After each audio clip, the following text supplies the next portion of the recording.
இன்றைய நற்செய்தி புனித லூக்கா எழுதிய நற்செய்தியிலிருந்து வாசகம். அதிகாரம் 1, இறை வார்த்தைகள் 46 முதல் 56 முடிய.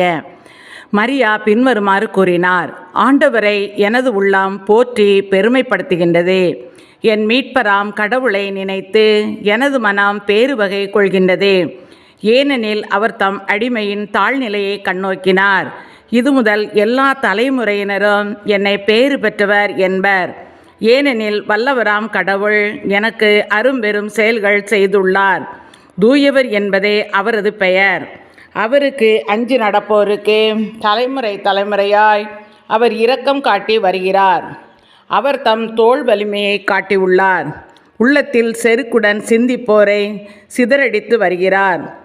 வலியோரை அரியணையினின்று தூக்கி எறிந்துள்ளார். தாழ்நிலையில் இருப்போரை உயர்த்துகிறார். பசித்தோரை நலன்களால் நிரப்பியுள்ளார். செல்வரை வெறுங்கையராய் அனுப்பிவிடுகிறார். மூதாதையருக்கு உரைத்தபடியே அவர் ஆபிரகாமையும் அவர் தம் வழி மரபினரையும் என்றென்றும் இரக்கத்தோடு நினைவில் கொண்டுள்ளார். தம் ஊழியராகிய இஸ்ரேலுக்கு துணையாக இருந்து வருகிறார். மரியா ஏறக்குறைய 3 மாதம் எலிசபெத்தோடு தங்கியிருந்த பின்பு தம் வீடு திரும்பினார். இது கிறிஸ்துவின் நற்செய்தி. கிறிஸ்துவே உமக்கு புகழ்.